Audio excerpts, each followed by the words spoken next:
하나님의 말씀을 보겠습니다. 요한계시록 3장입니다. 요한계시록 3장 1절로 6절까지의 말씀입니다. 요한계시록 3장 1절로 6절입니다.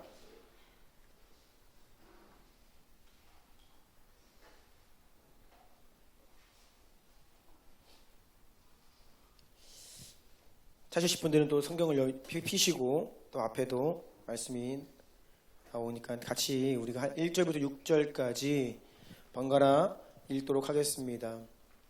제가 먼저 1절 읽습니다. 사대교회의 사자에게 편지하라. 하나님의 7 영과 7 별을 가지신 이가 이르시되 내가 내 행위를 아노니 내가 살았다 하는 이름은 가졌으나 죽은 자로다. 너는 일깨어 그 남은 바 죽게 된 것을 굳건하게 하라. 내 하나님 앞에 내 행위에 온전한 것을 찾지 못하였노니 그러므로 내가 어떻게 받았으며 어떻게 들었는지 생각하고 지켜 회개하라. 만일 일깨지 아니하면 내가 도둑같이 이르리니 어느 때에 내게 이르는지 내가 알지 못하리라. 그러나 사대에 그 옷을 더럽히지 아니한 자 몇 명이 내게 있어 흰 옷을 입고 나와 함께 다니리니 그들은 합당한 자인 영고라. 이기는 자는 이와 같이 흰 옷을 입을 것이요 내가 그 이름을 생명책에서 결코 지우지 아니하고 그 이름을 내 아버지 앞과 그의 천사들 앞에서 시인하리라. 귀 있는 자는 성령이 교회들에게 하시는 말씀을 들을지어다. 아멘. 우리 서로에게 좀 주변에 있는 분들이 이렇게 축복합시다. 성령께서 하시는 말씀에 순종합시다. 아멘. 성령께서 우리에게 하시는 말씀을 듣고 순종하는 이 시간 되기를 원합니다. 하나님의 본체이신, 그래서 그 자체로 생명이시고 본질이셨던 예수 그리스도께서 이 땅에 육신으로 임하셨을 때 어떠한 일이 일어났습니까? 오랜 시간 동안에 어둠 가운데 있던 백성들, 어둠 속에 있으면 잘 분간이 안 돼요. 뭐가 뭔지, 누가 누구인지 잘 식별이 안 되죠. 그런데 예수님께서 빛으로 어둠 가운데 임하셨습니다.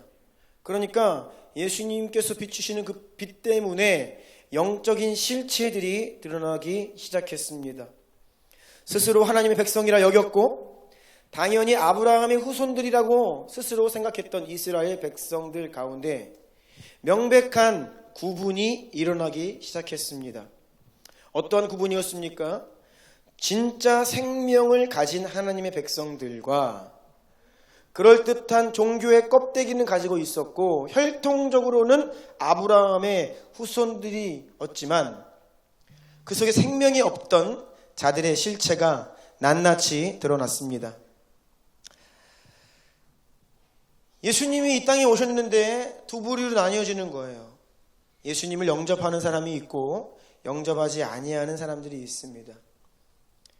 그때에 예수님을 영접하는 자, 곧 그 이름을 믿는 자들에게는 하나님의 자녀가 되는 권세를 주셨으니 아멘.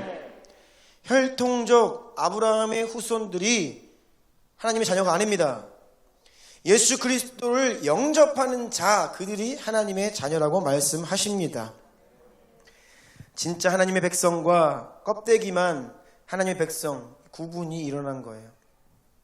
예수님이 가시는 곳마다 명백하게 구별되었습니다. 또 누군가가 예수님께 가까이 나아올수록 애매모호한 지대가 사라졌어요. 다 숨길 수 없이 낱낱이 드러났습니다. 스스로 의롭게 여기던 사람, 나는 율법을 다 행했지, 다른 사람들은 몰라도 나만큼은 예수님께서 인정하실 거야, 이러한 자신감을 가지고 예수님께 나와 대화를 하다가 결국 슬픈 기색을 띠고 근심하며 쓸쓸하게 돌아갔던 부자 청년을 우리는 기억합니다. 예수님께 나아가기 직전까지 그 청년은 스스로 주변에 있는 모든 사람들이 인정하고,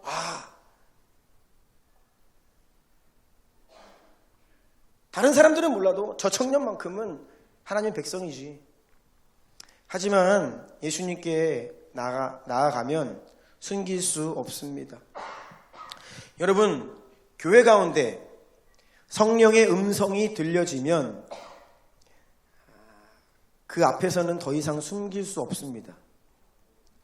모든 것이 낱낱이 드러나기 시작해요.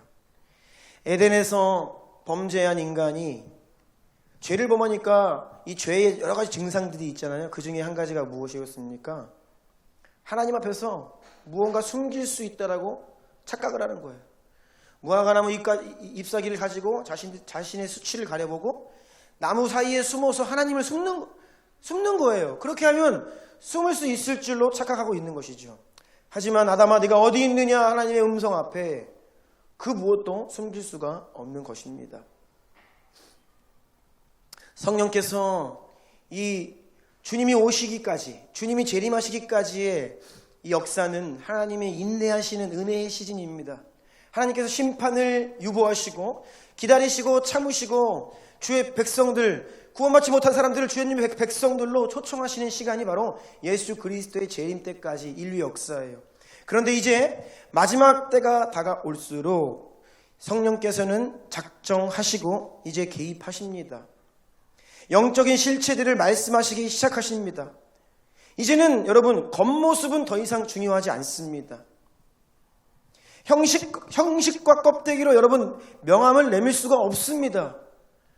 직분 가지고 안 돼요. 이제는 내가 신앙생활을 얼만큼 했네, 내가 하고 있는 어떤 행위로 주님 앞에 설 수 없습니다.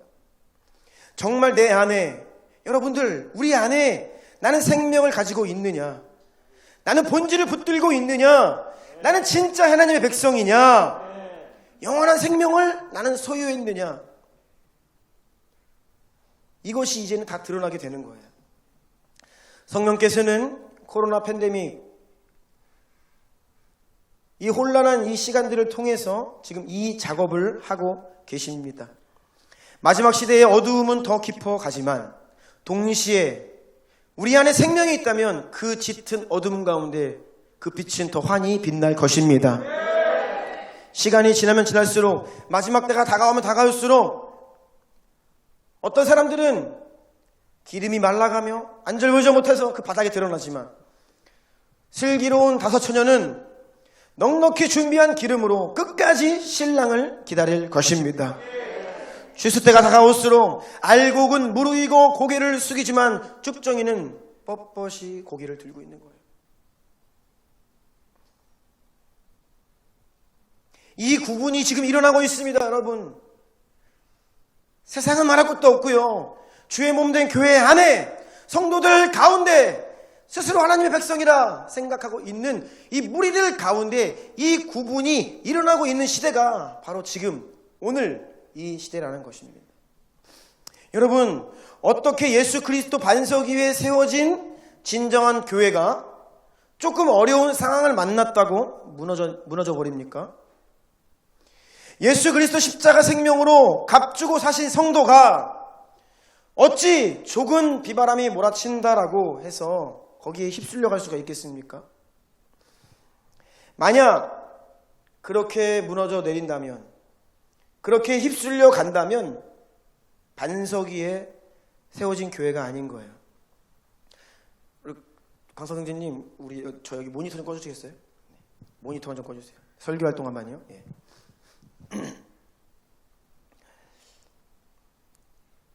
혹시 지금 장기화되는 코로나 상황 속에서 믿음이 흔들리고 무너져 내리고 있다면, 지난 1년 넘게 이 시간을 지나오면서 내 안에 무언가 흔들리고 있다면, 내가 뒷걸음질 치고 있다면, 여러분, 그동안 나의 어떤 이 믿음이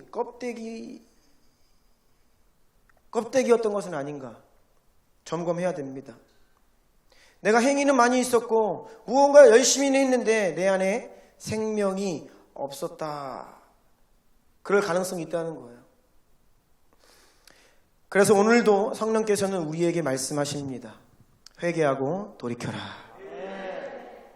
뒷걸음질 치는 그 멸망으로 향하는 길로부터 돌이켜서 이제는 생명의 길로, 구원의 길로 나아와라.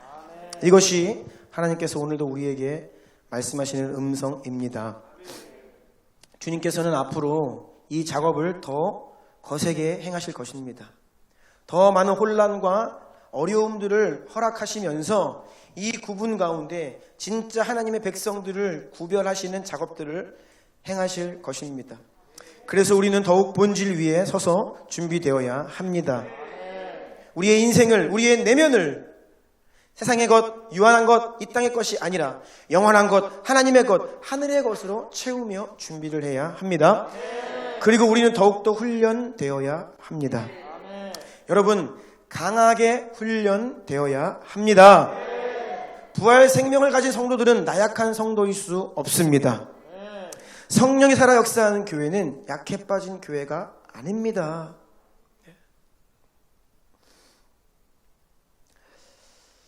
저는 단 한 번의 예배,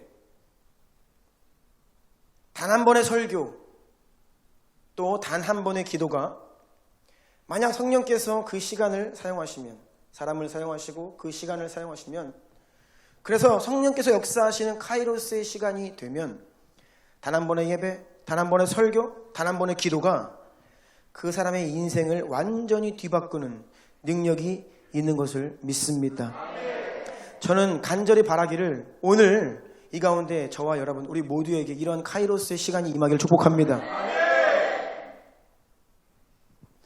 오늘 엔타임 처치 14번째 시간입니다. 성령께서 교회들에게 하시는 음성 5번째 메시지이죠. 제목을 같이 읽어볼까요?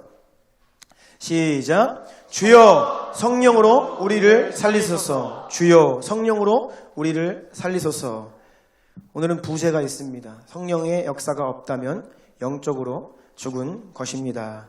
라는 제목으로 하나님 말씀을 전하겠습니다. 오늘은 사대교회입니다.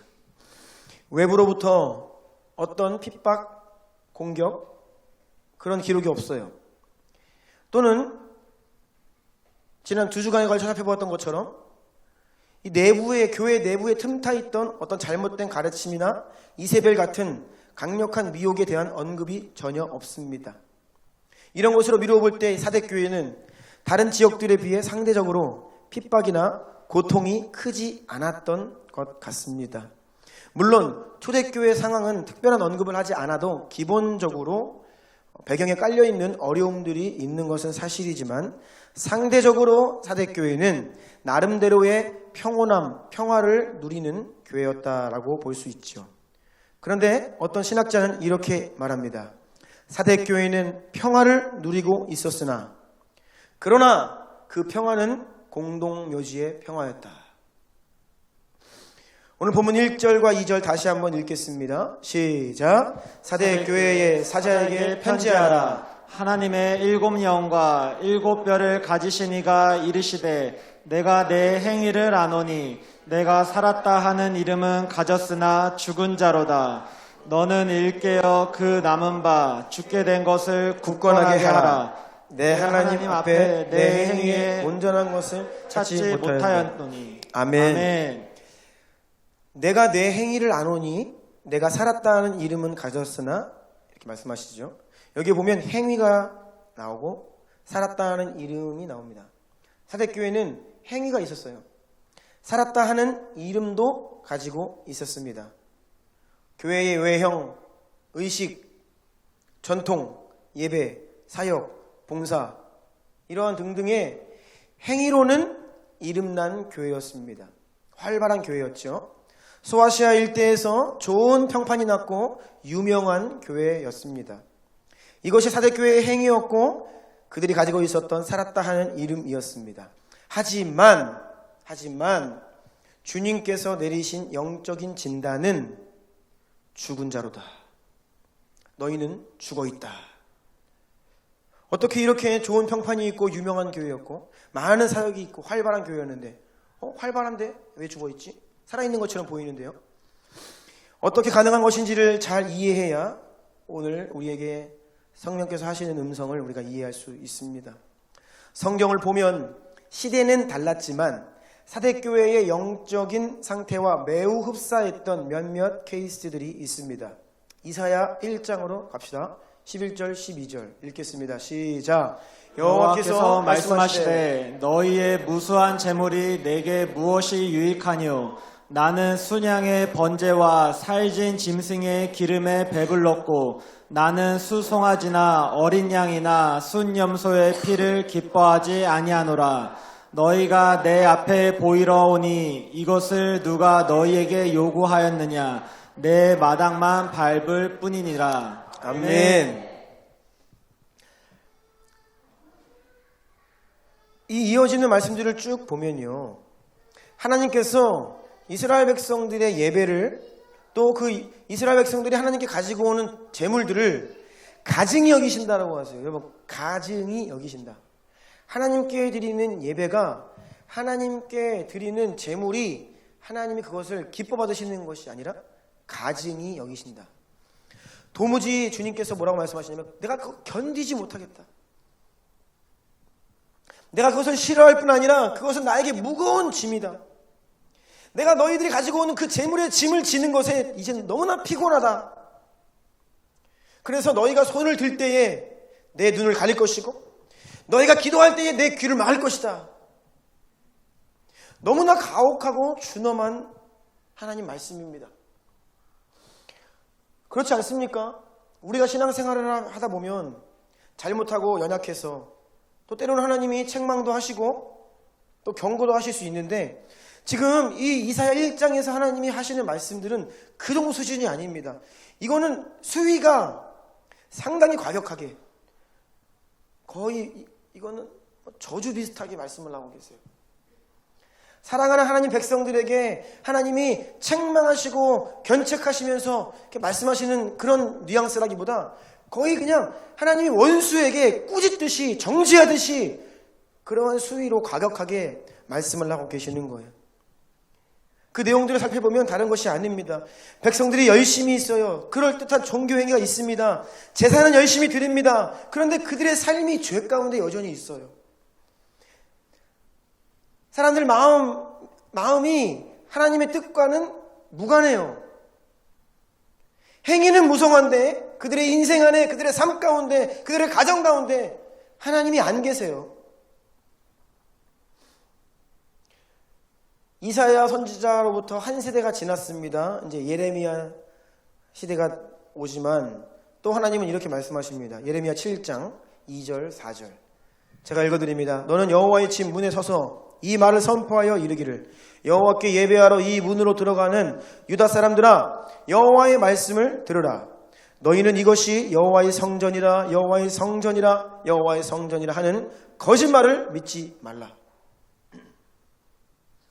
하나님께서 예레미야에게 무엇을 명령하셨냐? 성전 문 앞에 서서 예배 드리려 제물을 가지고 성전으로 들어가는 사람들에게 크게 외치라는 거예요. 너희는 이것이 여호와의 성전이라, 여호와의 성전이라, 여호와의 성전이라 말하는 거짓말을 믿지 말라. 여러분, 지금으로 말하자면 이슬람 국가 한복판에 가서 확성기를 들고 알라를 모욕하는 말을 하라고 말씀하신 거예요. 굉장히 하나님께서 과격한 행동을 하라고 예레미야에게 말씀하시는데, 왜 과격한 행동을 말씀하실까요? 그것은 과격한 것이 아니라 그게 실제이기 때문이에요. 사람들은 느끼죠. 왜 이렇게 극단적으로 얘기해요? 극단적인 게 아니라 지금 우리의 상황이 그래요. 그래서 예레미야는요, 엄청난 핍박을 받았습니다. 수많은 사람들이 예레미야를 죽이려고 했고 잡아다가 고문하고, 눈물의 선지자예요. 평생 고통 가운데 눈물을 흘리며, 하지만 선지자로 부르심을 받아서 주님께 순종함으로 이 말을 해야만 했어요. 왜요? 하나님의 백성이라 착각하면서 예배하고 수많은 행위 가운데 있던 그 백성들이 실체를 몰라요. 하나님께서 그 실체를 일깨우라, 가서 선포해라, 가서 외쳐라 말씀하시는 거예요. 멋진 성전 건물은 있는데, 성전이 무엇입니까? 하나님이 거하시는 건물이잖아요. 그런데 아니라는 거예요. 하나님 거기 안 계시다는 겁니다. 그냥 이름뿐이었습니다. 성전, 이름뿐. 외형은 있고 행위도 무성하고, 그런데 그 안에 하나님이 안 계세요. 그런데 이것은 구약의 상황만이 아니었습니다. 예수님 때에도 그랬습니다. 마가복음 13장 1절 2절 다 같이 읽겠습니다. 시작. 예수께서 성전에서 나가실 때 제자 중 하나가 이르되 선생님이여 보소서 이 돌들이 어떠하며 이 건물들이 어떠하니까. 예수께서 이르시되 내가 이 큰 건물들을 보느냐. 돌 하나도 돌 위에 남지 않고 다 무너뜨려지리라 하시니라. 아멘. 예수님 당시에 헤롯 대왕이 이 혈통적으로 문제가 있었습니다. 혼혈이었어요. 그리고 뭐 하나님을 제대로 섬기는 왕이 아니죠. 세속적인 사람입니다. 그래서 유대인들이 많이 이 헤롯 왕을 반대했죠. 싫어했습니다. 그래서 헤롯 왕이 민심을 수습하고 사람들의 마음을 얻기 위해, 지지를 받기 위해 한 것이 뭐예요? 이스라엘 백성들이 가장 중요하게 여기는 하나님의 성전. 성전에 포커스한 거예요. 그래서 어떻게 했냐? 무려 40년에 걸쳐서 대대적인 성전 리모델링을 했습니다. 그리고 확장 공사를 했어요. 엄청난 공사였죠. 성전 내부를 금으로 다 발랐고 이 건물의 돌과 돌 사이도 금이 막 들어가 있어요. 그래서 예수님께서 지금 읽은 마가복음 말씀, 건물 보면서 막 경탄하는 거예요. 감탄하는 겁니다. 아, 건물 보십시오. 이 아름답고 이 위대한 하나님의 성전. 예수님께서 돌 위에 돌 하나도 남지 않고 다 무너뜨려지리라. AD 70년에 로마 디도 장군의 군대에 의해서 예루살렘이 함락되고 멸망하는데, 그때 군인들이 이 성전 벽돌과 벽돌 사이에 있는 금을 다 채취하기 위해서 하나도 남김없이 완전 다 무너뜨린 거예요. 얼마나 화려한 건물이었습니까? 모든 유대인들의 자랑이었습니다. 멋지게 세워진 성전에서 매일매일 끊임없이 제물이 하나님께 올려졌습니다. 그런데 주님께서는 이 성전을 향해 뭐라고 말씀하십니까? 마태복음 21장 12, 13절입니다. 예수께서 성전에 들어가사 성전 안에서 매매하는 모든 사람들을 내쫓으시며 돈 바꾸는 사람들 상과 비둘기 파는 사람들의 의자를 둘러 엎으시고 그들에게 이르시되 내 기록된 바 내 집은 기도하는 집이라 일컬음 받으리라 하였거늘 너희는 강도의 소굴을 만드는도다 하시니라. 아멘. 예레미야 말씀을 인용하시는 거예요. 그때나 지금이나 똑같다는 거예요. 그래서 성전이 아니라 강도의 소굴을 만들었다라고 말씀하시는 거예요. 이름은 있고 행위는 있지만 그 안에 하나님이 계신 게 아니라 강도들로 들끓고 있는 거예요. 그래서 예수님이 다 뒤집어 엎으신 거예요. 이것은 예레미야가 성전 입구에서 여기가 성전이라 하는 거짓말 믿지 마라 했던 말보다 훨씬 과격한 행동이셨죠. 그런데 당시 사람들은 예수님이 왜 저래, 미쳤네 이렇게 생각했지만 그것은 과격한 것이 아니었습니다. 왜요? 그것이 영적인 실제였어요. 그래서 당시 종교 기득권들은 절대 이 일을 용납할 수 없었죠. 그래서 예수님이 성전 그 뜰에서 다 뒤집어 엎으신 그날 그들은 이제 구체적으로 모의를 하기 시작합니다. 더는 안 되겠다. 죽이자.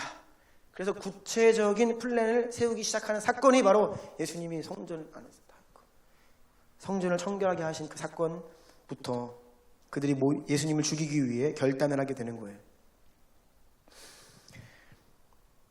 예수님께서는 서기관과 바리새인들 향해서 이렇게 말씀하셨습니다. 화 있을진저 의식하는 서기관들과 바리새인들이요. 이것은 책망이 아니었습니다. 저주였습니다. 다시요. 책망은 하나님께서 자녀들에게 하시는 말씀이에요. 그런데 이것은 거의 저주입니다. 너희들에게 화가 있을지어다. 저주가 있을지어다 선포하셨어요.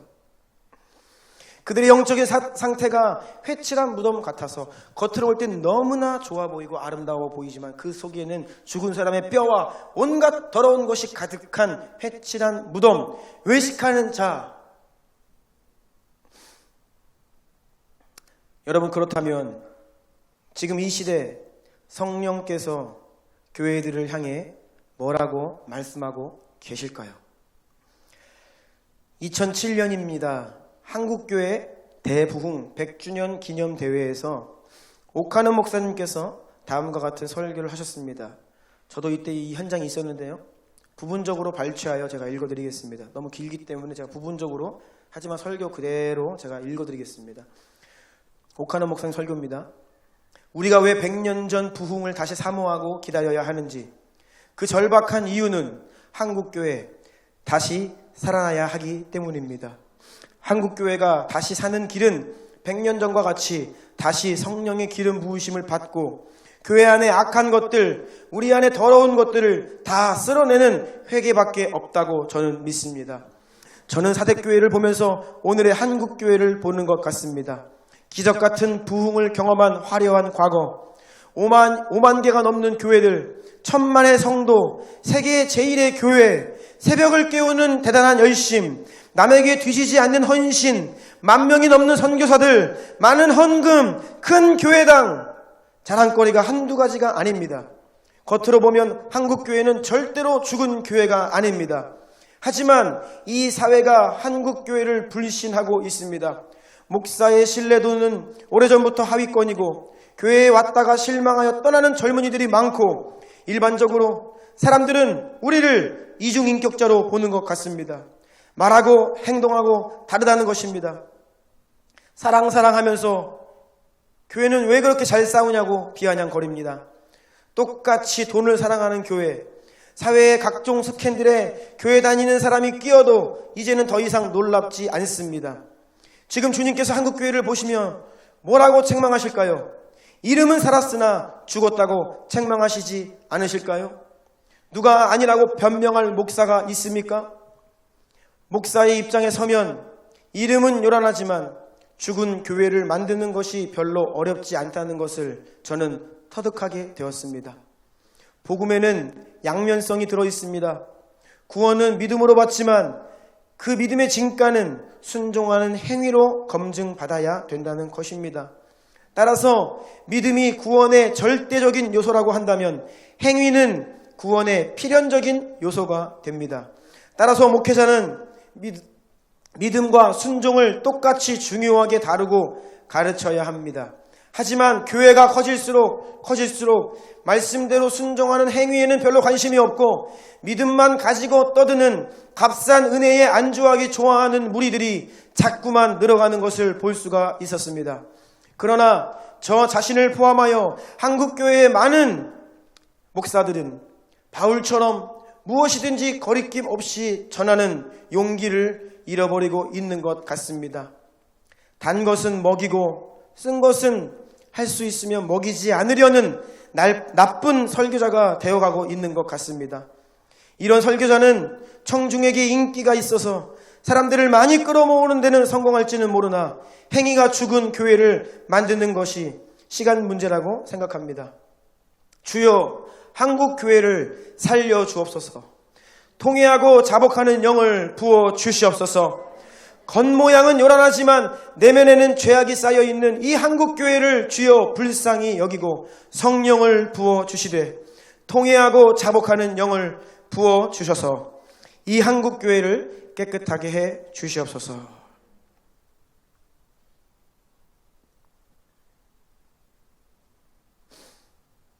살았다는 이름은 눈에 보이는 겉모습입니다. 세상의 기준으로 볼 때 보여지는 모습이에요. 동시에 사람들의 평가입니다. 제가 신학교 다닐 때에도 네덜란드나 서양의 장로교 신학 교수님들이나 총장님들이 종종 방문을 하십니다. 제가 다니고 있던 신대원에 모두가 놀라시죠. 어떻게 이렇게 큰 신학교가 있을 수 있냐고. 왜냐하면 세계에서 제일 큰 장로교 신학교가 우리나라에 2개가 있어요. 장신, 총신. 전 세계 어디에도 장로교 신학대학원이 그렇게 큰 곳은 없습니다. 와서 놀라지요. 그 엄청난 캠퍼스에 수천 명의 신학생들이 매일매일 예배드리고 그 가득한 예배당을 채우고 예배를 드리는 모습을 보면서 한국 대단합니다. 그리고 돌아갑니다. 그런데 여러분, 눈에 보이는 큰 사이즈, 수많은 사람들, 큰 신학교, 큰 예배당, 많은 성도, 이것은 사람의 평가입니다. 주님께서 말씀하실 때에 살아있다? 혹은 죽었다? 기준이 무엇입니까? 화려한 예배당이 있다고 하나님 살아있다 말씀하지 않으세요. 사람이 많이 모인다고 살아있다 말씀하지 않으십니다. 재정이 많다고 살아있다 말씀하지 않으세요. 사람은요, 우리가 언제 사람이 죽었다라고 이야기하냐면 사람의 영이 그 육신을 떠나면 죽었다. 의사가 사망했습니다. 진단을 내립니다. 영이 육신을 떠나면 육신적으로는 죽었다라는 진단이 내려집니다. 교회도 마찬가지입니다. 성령, 사람도 마찬가지입니다. 교회 안에, 우리 안에 성령님이 안 계시면 죽은 것이고 성령님이 살아 역사하시면 살아있는 것이에요. 성령. 하나님께 사람을 만드시고 그 코에 생기를 불어넣으시니 생명이 되었다. Living creature가 됐다. 말씀하신 것처럼 교회 안에 성령께서 거하시느냐, 성령께서 교회 안에 임재하시느냐, 성령께서 그 교회 가운데 살아 역사하시느냐, 성령께서 살아 역사하시고 운행하시고 임재하시면 성령은 실제이기 때문에 증거가 있어요. 성령님이 계시는데 아무도 몰라요? 그런 일 없습니다. 내 안에 성령님이 오셨는데 아무도 몰라요? 그런 일은 없어요. 왜요? 성령님은 실제이시기 때문입니다. 아멘. 이것이 바로 영적으로 살아있느냐 죽어있느냐의 기준입니다. 생명 없이 반복되는 형식, 전통, 의식, 이것이 종교라고 했습니다. 그래서 여러분, 종교의 영이 있어요. 종교의 영. 명확한 이유 없이 왜 하는지도 모르고 행해지는 종교와 관련된 모든 행위들, 그게 종교의 영입니다. 여러분, 주일에 왜 예배드립니까? 여러분, 왜 헌금 드리십니까? 식사 기도는 왜 하죠? 술, 담배 왜 안 합니까? 이러한 질문 앞에 명확한 이유가 없다면 그냥 그렇게 해왔으니까. 나는 어렸을 때부터 주일에는 교회 나가서 예배 드렸어요. 근데 이 코로나 상황 속에서 이제는 이것도 다 무너지고 있죠. 주일날 예배 드리러 가는 것도. 그래도 내가 집사인데, 우리 아버지가 목사님인데, 우리 아버지 목사님이셨잖아요. 저는 아버지 목사님이시라 오랜 시간 동안에 그냥 아버님 목사님이니까 했어요. 우리 아버지 장로님이신데, 그래도 내가 신앙생활 이만큼 했는데 체면이 있지. 11조는 해야지. 사람들이 보는 눈도 있는데 주일 성수 정도는 해야지. 여러분, 사람 눈치 보면서 예배 드리십니까? 예배 빠지면 목사님한테 혼나. 오늘 예배 안 나오면 다음 주에 백전 사장님께서 지난주에 왜 안 오셨어요? 물어봐. 그러면 할 말이 없어. 그래서 예배 나오시냐고요. 이러한 이유들 때문에 그냥 하는 건 그것이 종교입니다. 종교의 영은 한마디로 본질적인 의미는 잘 모르겠는데 그냥 계속 하다 보니 익숙해진 거. 반복해서 익숙해서 하는 것. 다른 말로 하면 종교는 매너리즘입니다. 익숙함입니다. 이것이 바로 종교화되어가는 징후들입니다. 목사가, 저 같은 목사, 그냥 늘 하는 일이니까 예배 드리고 설교하고 그러면 종교인 되는 거예요. 나는 예배팀이니까 예배해야지. 와서 예배 노래하고 내려가면 종교 생활하는 겁니다. 안타까운 것은 우리 가운데 이 형식의 껍데기는 있고 그 안에 만약 생명이 없다면, 자, 예배는 형식은 있는데 그 안에 생명이 없어요? 그러면 그 안에 생명을 회복하면 되는데, 그 우리가 가지고 있는 형식이라고 하는 껍데기 가운데 본질을 회복하면 되는데, 안타까운 것은 적지 않은 성도들이 이 코로나 상황 가운데에서 그나마 있던 형식과 껍데기마저 잃어버리고 있다는 거예요. 저는 이 시간 믿음으로 여러분을 축복하고 선포하기를 원하는 것은, 우리가 지금 지나고 있는 이 코로나 상황이 그동안에 반복되었던 습관 혹은 형식들 가운데 진정한 의미와 생명을 회복하는 시간이 되기를 선포합니다. 온라인 예배가 계속 연장되다 보니까 나도 모르게 예배를 소홀히 하고 믿음이 약화되고, 안 돼요. 그러면 오히려 우리가 예배의 소중함을 깨닫고 새롭게 되는 시간이 되어야 합니다. 아멘. 제게도 감이라는 것이 있습니다. 우리가 온라인 예배가 지속됐죠.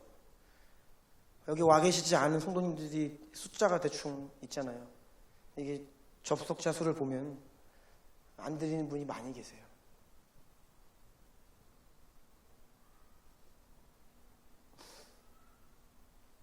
온라인으로 집에서 예배 드리는 것도 힘듭니다.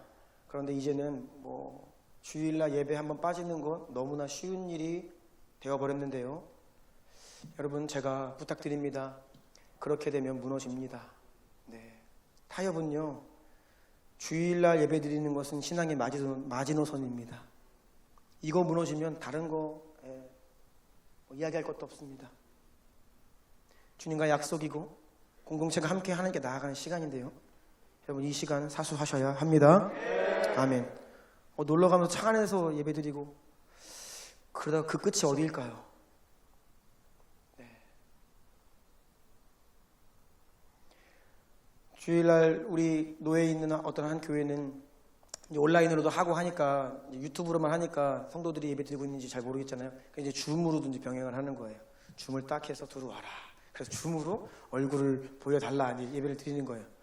그런데 이제 미디어실에서 담임 목사님한테 질문이 들어온 거예요.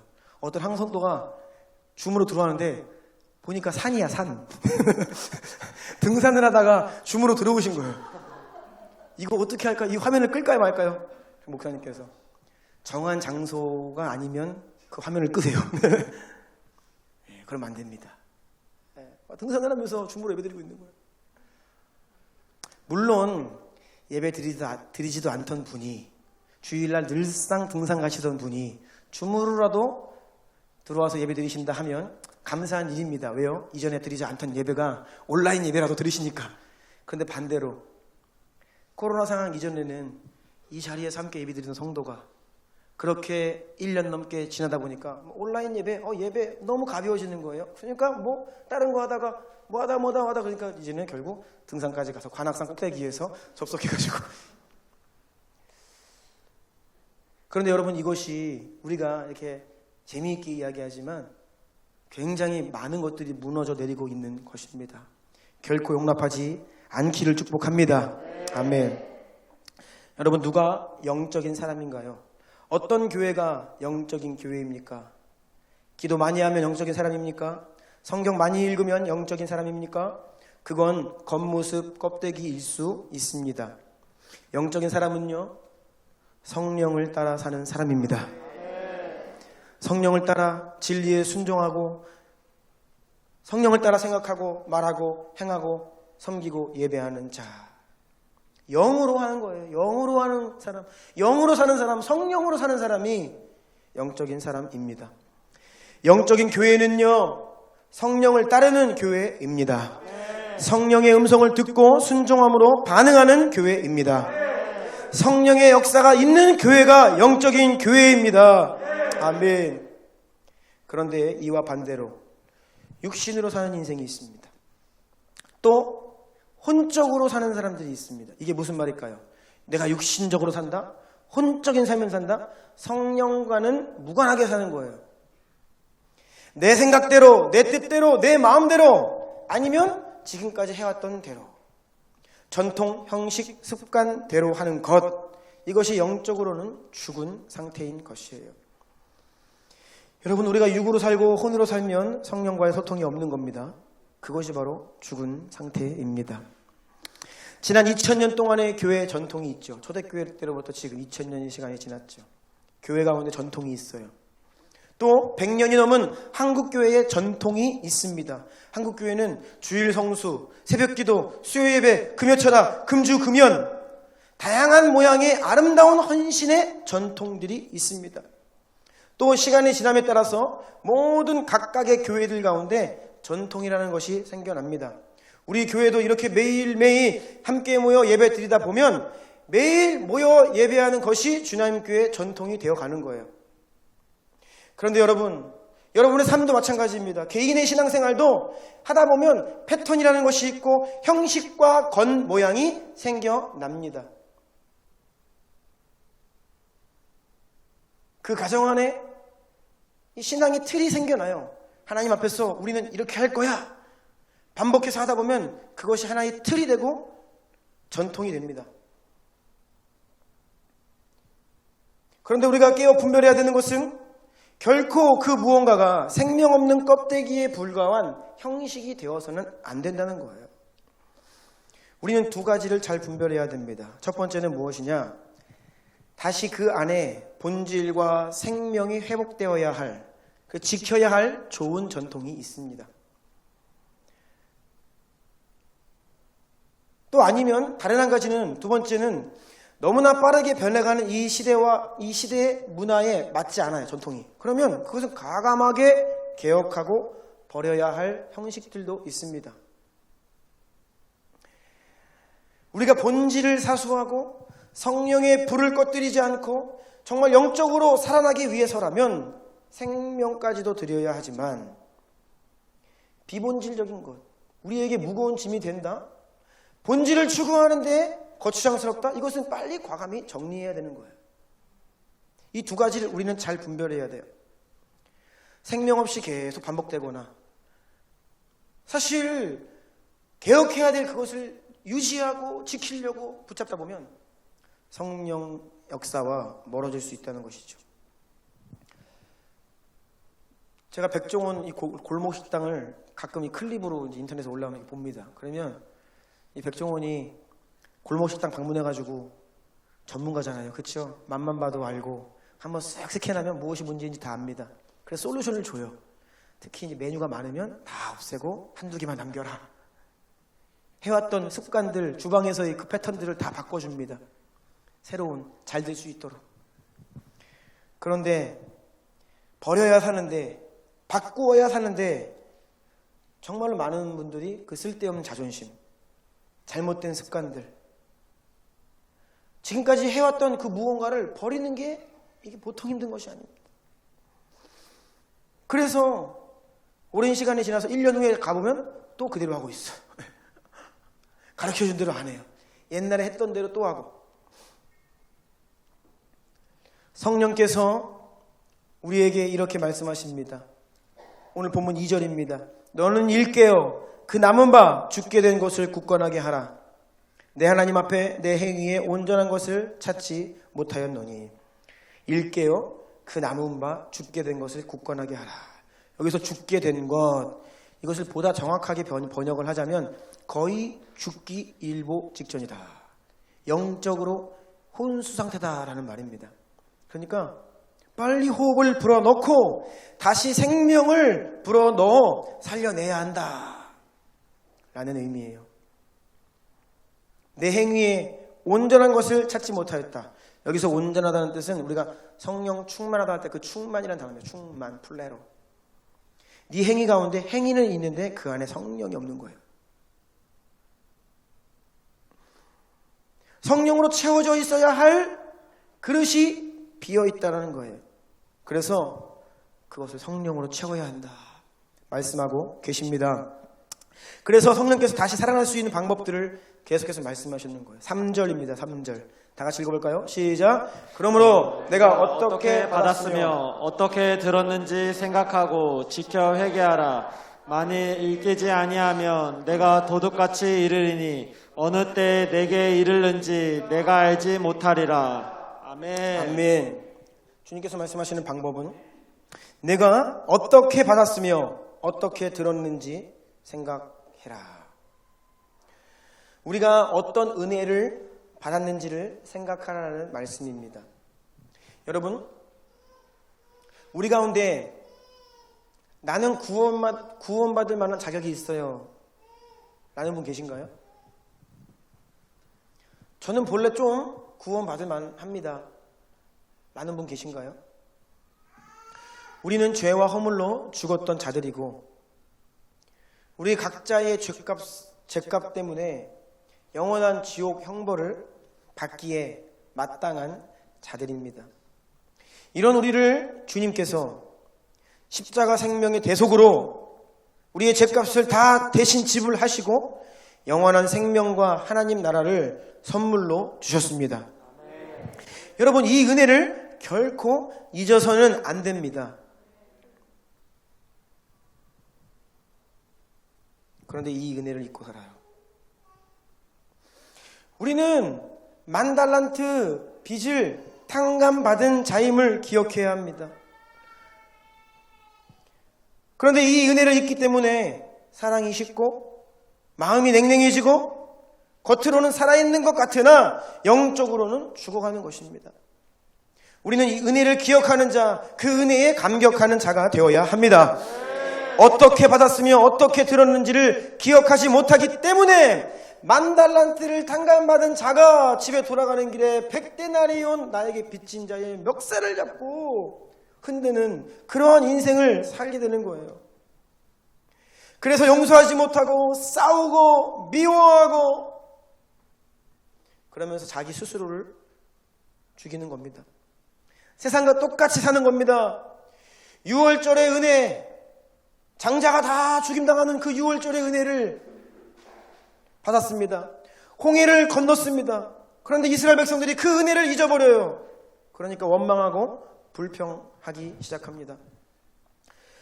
은혜를 잊어버리면 성령이 아니라 육으로 사는 인생, 영적으로 죽었다 말씀하시는 인생은 이 은혜를 잊고 살아가는 인생이에요. 하나님께서 사람을 창조하실 때에 사람의 존재를 영혼육 합일체로 창조하셨습니다. 혼은 지식과 감정과 의지를 말합니다. 사람은 영이 있고 혼이 있고 육이 있어요. 그런데 영적인 원리를 주셨는데 육은 혼에게 복종하며 살도록 지으셨습니다. 즉 우리의 생각과 의지대로 우리 육신이 반응하며 살죠. 그리고 혼은 영에게 복종하도록 창조하셨습니다. 반대로 이야기하면 영이 혼을 다스리고 영이 우리의 지식과 감정과 의지를 다스리고 우리의 지식과 감정과 의지가 우리의 육을 다스리는 이것이 영적인 질서예요. 그런데 육이 혼의 말을 듣지 않아요? 뭐예요? 내가 원하지 않는데 몸이 움직입니까? 장애입니다. 장애. 의지와 상관없이 분노 조절 장애. 화내고 싶지 않은데 그냥 화가 막 올라오는 거죠. 중독이 뭡니까? 머리로는 알아. 저거 하면 나 죽어. 나 저거 하면 안 돼. 머리로는 아는데 의지로는 하기 싫은데 그냥 몸이 가는 거예요. 이게 장애예요. 장애. 이게 죄인에게서 드러나고 있는 심각한 왜곡입니다. 치료받아야 하는 상태이죠. 그런데 사람들이 놓치고 있는 것이 있습니다. 혼이 영의 말을 안 듣고 본능을 따라 산다? 육을 따라 산다? 문제가 있는 겁니다. 죄로 인해 타락한 우리의 실체가 그래요. 영에 의해 통제받아야 할 우리의 혼과 육이 본능을 따라 살려 하고 인간의 꾀와 노력으로 살려 하는 거예요. 그래서 우리가 이제 지금 영으로 살기 원한다면 영이 우리의 혼을 다스리고 그 혼이 우리의 육을 지배하는 이 영적인 질서를 회복하려 하면 육체의 본성을 거슬려야 되는 거예요. 그래서 이것을 성경은 자기 부인이다 말씀하시는 거예요. 영적인 싸움이다. 이것은 영적인 씨름이다 말씀하시는 거예요. 여러분 영을 따라 살잖아요. 그러면 그렇게 살수록 우리의 영이 강해집니다. 든든해져요. 그런데 반대로 육을 따라 살면 우리의 육이 강해집니다. 육체에 굴복하며 계속 본능에 따라 살면 그게 그냥 계속 커지는 거예요. 또 어떤 사람들은 혼을 따라 삽니다. 자기 지식, 자기 의지를 가지고 살아요. 그러면 혼의 영역이 강화되죠. 그러면 그것 또한 자기 힘으로 살아가는 거예요. 영을 따라 살아야 되는 존재가 육으로 살고 혼으로 사는 것입니다. 여러분 신앙생활을 지식으로 하는 게 아니거든요. 신앙생활을 그냥 의지로만 하는 게 아닙니다. 영으로 하는 것인데 우리가 혼으로 신앙생활을 하면 결국 주님께서 네 안에 죽은 것이다 라고 말씀하시는 거예요. 바리새인들은요 그 누구보다 혼이 발달되어 있는 사람들이에요. 지식, 의지, 철저하게 10의 1조를 드리고 시간까지도 모든 것들을 계산해서 하나님께 드리는 철저한 자기관리, 이것이 바리새인들이에요. 그들은 완전히 혼이 강화되어 있었습니다. 그런데 영이 아닌 거예요.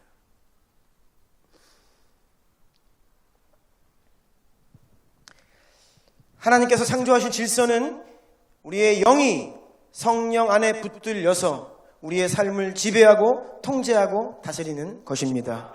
네.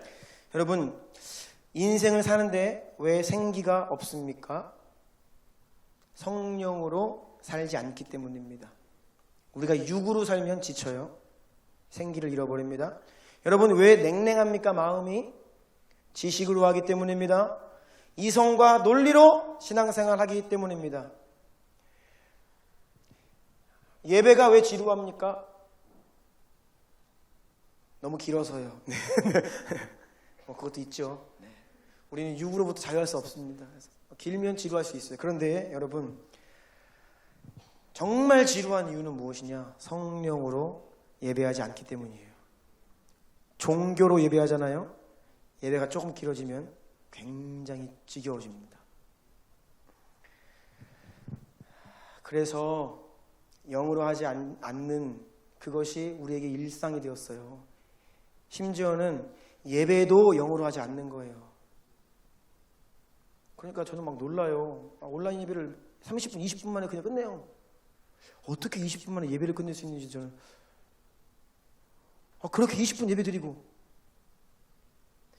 우리가 가장 하나님 앞에 약속한 마지노선 그 예배도 그렇게 드리면 나머지 예배는 어떻게 드릴 수가 없는 거죠. 여러분, 자 보세요. 불편한 이야기이지만 직면해야 됩니다. 성령으로 하면 반복해도 지루하지 않습니다. 반대입니다. 오히려 성령으로 하면 할수록 새로워집니다. 이것이 성령의 역사예요. 네.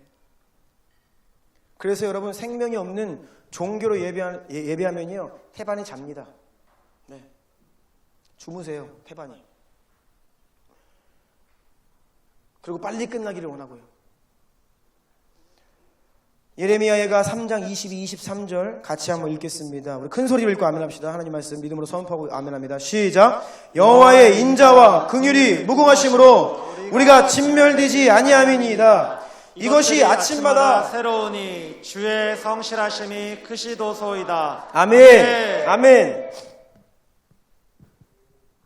영의 속성은 성령께서 하시는 일들은 늘 새롭고 신선하다는 것입니다.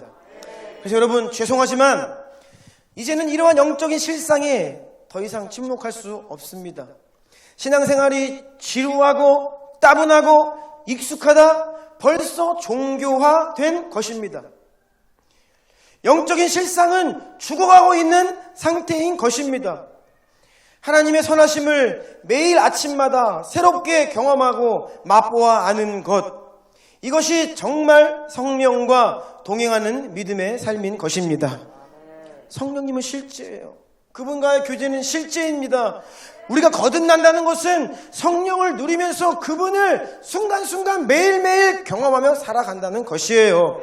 이것은 교리가 아니고 지식이 아닙니다. 여러분, 실제입니다. 매일 새롭지 않다? 그러면 영원히 하나님을 어떻게 예배하실 거예요? 영원히 하나님을 예배하는데 새롭지가 않으면 그것은 저주입니다. 무신론자들이 천국을 어떻게 비판하는지 아세요? 천국은 니들 그래 영원토록 예배하는 곳, 그래 매일매일 그렇게 예배해. 난 그런 천국 있어도 가기 싫다. 이것이 무신론자들이 하는 비판이에요. 왠지 아세요? 이 땅 위에 교회들이 예배드리는 모습을 보면서 성도들이 그 예배를 지겨워하는데 그 예배를 너희들이 영원토록 한다고? 야, 그런 천국 왜 가려고 그러냐?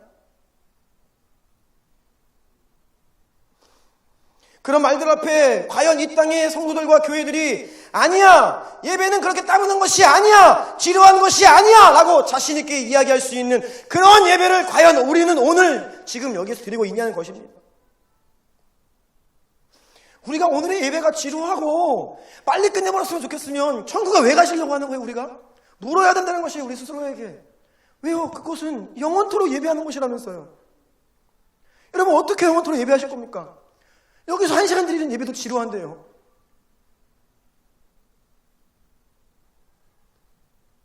설교가 조금 길어지면 한숨이 나오고, 예배가 조금 길어지면 끝나고 어디 가야 되는데 짜증이 올라오고,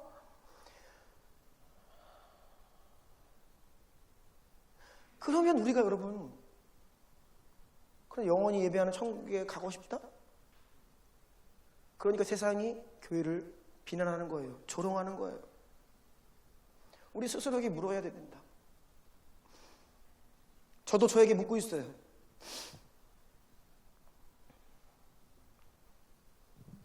매일 예배를 합니다. 많은 분들이 그렇게 말씀하십니다. 매일 어떻게 기도하고 예배해요? 매일 모여서 예배한다라고 하면 특히 목사님들이 저에게 물어보세요. 어떻게 매일 예배해요? 안 지치세요? 안 힘드냐고 물어보십니다. 네, 당연한 질문입니다. 그런데 여러분, 답은 간단합니다. 성령이 역사하시면 가능합니다. 자, 반대로 성령이 역사하시지 않기 때문에 예배가 힘든 거예요. 근데 이것이 오늘 일상, 이것이 한국교회의 분위기예요. 매일 예배한다? 어우, 그거 어떻게 해? 성도들도 어우, 어떻게 해 그거? 어떻게 해? 성령을 힘입지 못하기 때문이에요. 힘으로도 아니요, 능으로도 아니요, 오직 나의 영으로 되느니라. 아멘.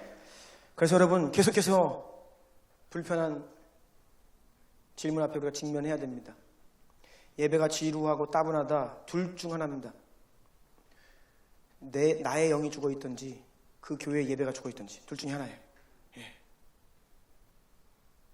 우리는 이 질문을 해야 됩니다. 이제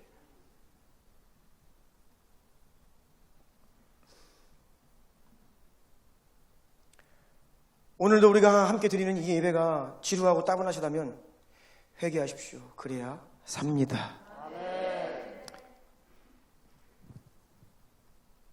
그래야 생명을 얻습니다. 그리고 스스로에게 제가 드린 말씀으로 질문해 보세요. 이 땅에서 예배가 지루한데 나는 어떻게 영원히 예배할 것인가? 믿음의 사람들은 앞으로 영원히 주님 오시는 그날에 있을 그 일을 믿음의 눈으로 바라보면서 이 땅에 끌어당겨서 이곳에서 하나님의 나라를 사는 자들이고, 천상의 예배를 이 땅에서 미리 예행 연습을 하면서 살아가는 존재들인데, 네, 이것이 지루하다라고 하면 우리 가운데 무언가 근본적인 문제가 있는 것이죠. 네.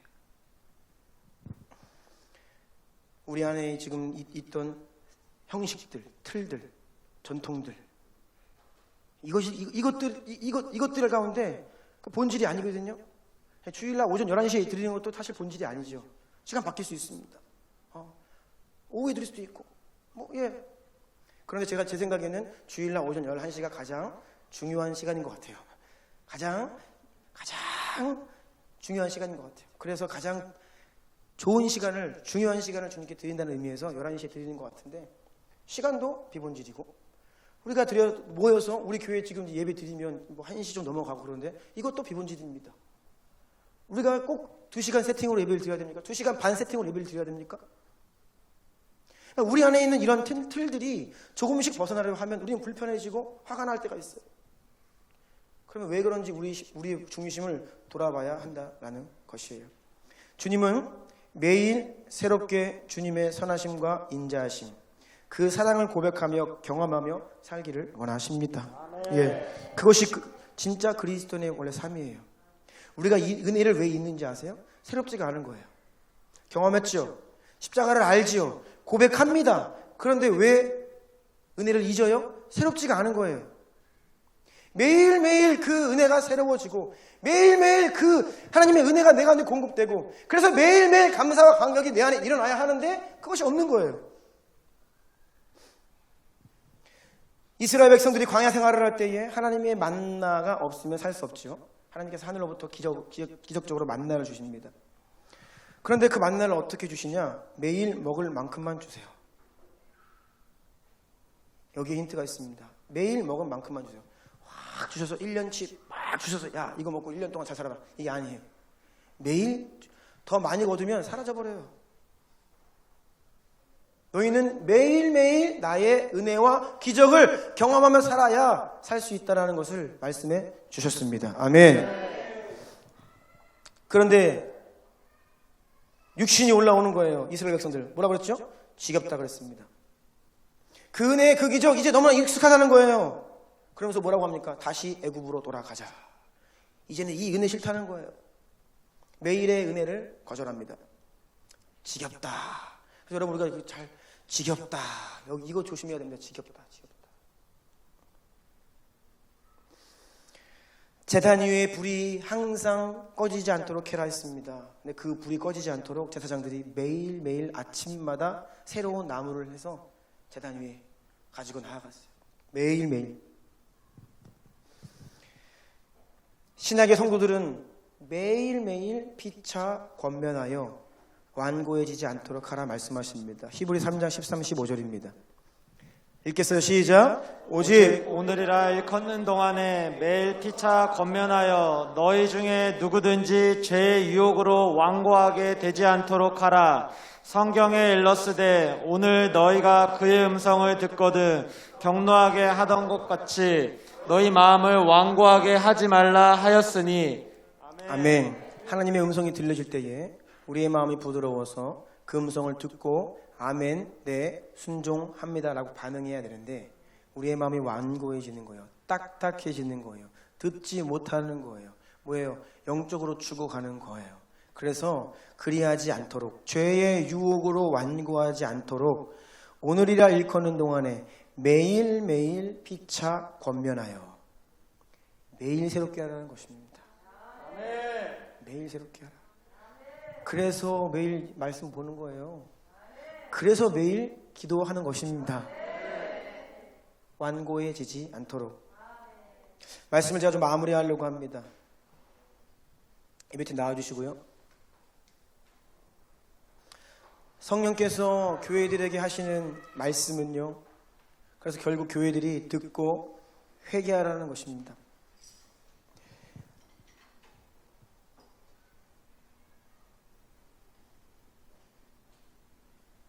듣고 회개해라.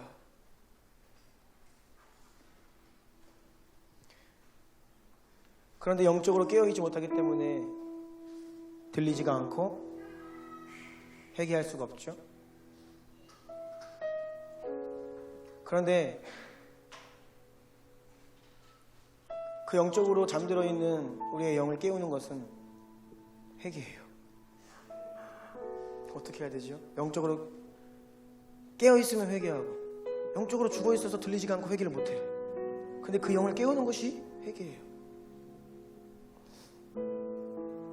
여러분, 신앙생활을 어렵게 생각하지 마세요. 우리에게 필요한 것은 어떤 거창한 지식이나 어떤 큰 신학, 뭐 깊은 이해, 뭐 논리, 변증 이런 것이 아니에요. 하나님은 주님의 백성들이 주의 이름을 소리 높여 부르짖기를 원하십니다. 누구든지 주의 이름을 부르는 자는 구원을 받으리라. 우리에게 하나님께서 나이스하고 화려한 그런 기도를 원하시는 게 아닙니다. 그냥 나의 백성들이 내 앞에 나와 삶의 무거운 짐을 가지고 와서 부르짖는 거예요. 주여. 너무나 힘들어요. 세상살이가. 주님께 나와 주여. 가정 안에 어려움이 있어요. 주님께 나와 주여. 자녀들이 속속입니까? 주님께 나와 주여. 삶이 막막합니까? 주여.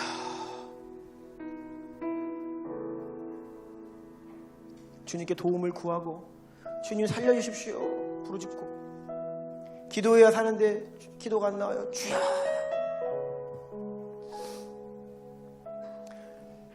여러분, 기도가 안 되시는 분들, 회개가 안 되는 분들, 목소리 높여 주님의 이름을 부르십시오. 목소리 높여. 우리의 영이 잠들어 있기 때문에 마음이 딱딱해요. 그 영을 깨워야 됩니다. 주의 이름을 부르면서 목소리가 터져라 주의 이름 불러보세요. 그래서 교회 오는 거예요. 집에서 소리 높여 주여 못 부르잖아요. 방에서 아파트에서 주여 불러보세요. 윗집 아랫집에서 이상한 사람인 줄 알죠. 그래서 교회 오는 겁니다. 주의 이름 부르는 거예요. 여러분 정말로 목소리 높여 주님께 무릎 꿇고 두 손 들고 주여, 다른 기도하지 마시고 주여 주여 주여 그렇게 주님의 이름 부르잖아요. 나도 모르게 하나님께서 마음을, 딱딱한 내 마음을 부드럽게 변화시켜 주세요. 주의 이름 부르다 보면요 하나님의 사랑 감격의 눈물이 흐르기 시작해요. 닫혀있던 하늘의 문이 열리기 시작해요. 몰랐던 하나님의 사랑과 그 임재가 느껴지기 시작해요.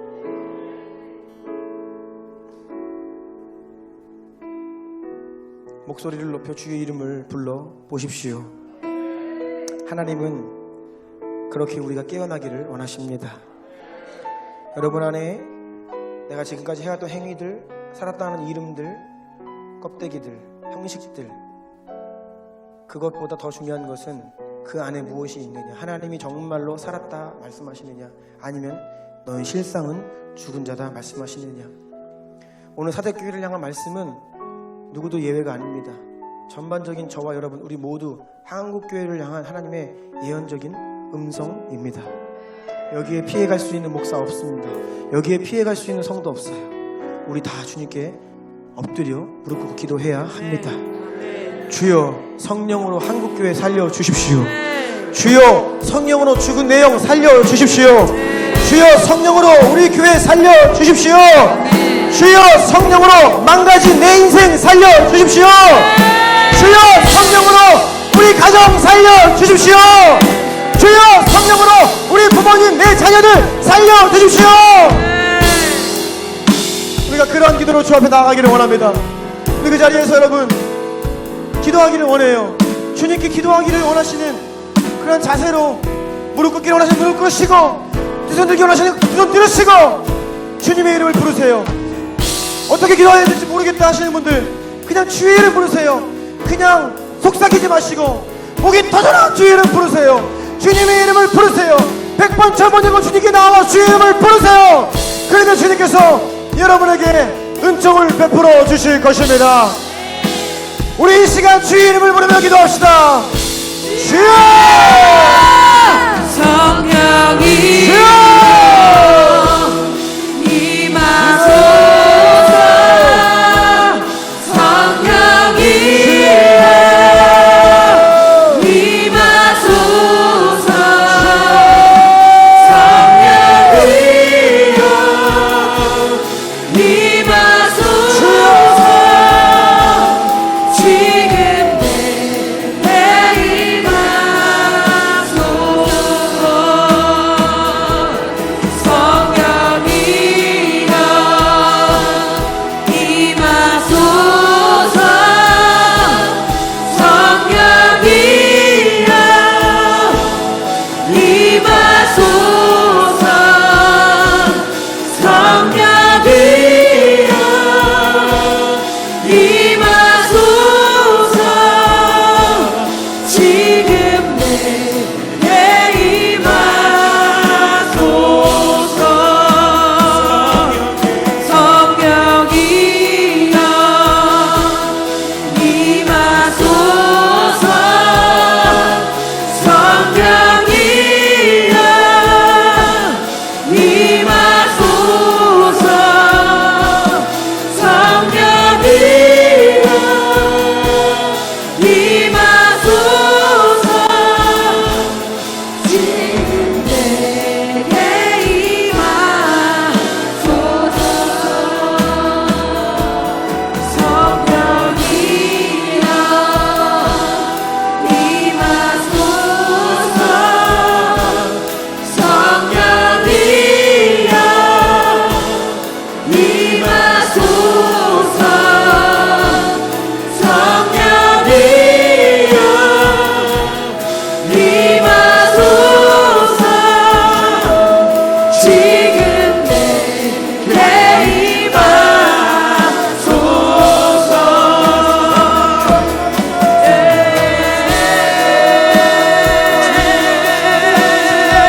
어떤 교회였습니까? 성령이 살아 역사하시는 교회였습니다. 초대교회 성도들의 삶은 어떠한 삶이었습니까? 그들의 삶 가운데 성령이 살아 역사하시는 인생이었습니다. 우리 가운데 성령의 역사가 경험되지 못하고 있다면, 성령의 그런 간증들은 다른 누군가의 것이라면 여러분 영이 죽어 있는 거예요. 여러분의 영이 죽어 있는 거예요. 성령의 내주하심은 교리가 아닙니다. 지식이 아니에요. 그것은 실제입니다. 여러분 매일매일 성령님을 경험하십니까? 성령으로 인한 평강과 화평과 은총을 누리며 사십니까? 여러분 인생 가운데 생기가 있습니까? 육으로 살면 안 되고 내 자기의, 내 열심, 내 능력으로 사는 거 아니에요. 성령을 힘입어 살아가야 합니다. 성령을 힘입어 살아가야 합니다. 너무나 가로막고 있는 게 많아요. 인생의 짐들이 많습니다. 나에게 너무나 중요한 것들이 이 땅에 너무나 많아요. 그래서 성령님께 나아가지 못하는 거예요. 여러분,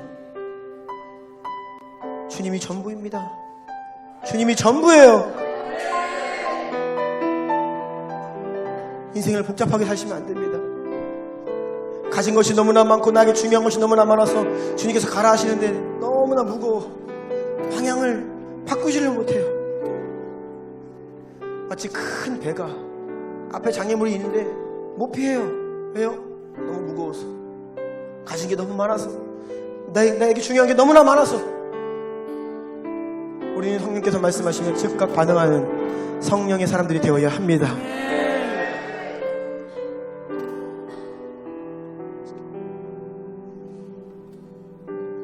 이 시간 여러분의 마음의 중심으로 예수님의 왕되심을 다시 한번 인정하기를 원합니다. 예수님이 나의 유일한 구원자이시오 왕이심을 고백합니다. 그리고 여러분 예수님을 영접하세요. 나의 왕으로, 나의 주인으로 영접하오니 성령이여 나에게 임하시어 내 삶을 다스려 주시옵소서. 내 삶을 다스려 주시옵소서. 내 삶을 통치하여 주시옵소서. 그러한 기도를 하기를 원합니다. 주님을 인정하세요. 왕으로, 구원자로, 주인으로 영접해 드리세요. 성령님을 초청하세요. 우리 주의 이름 다시 한번 기도합니다. 주여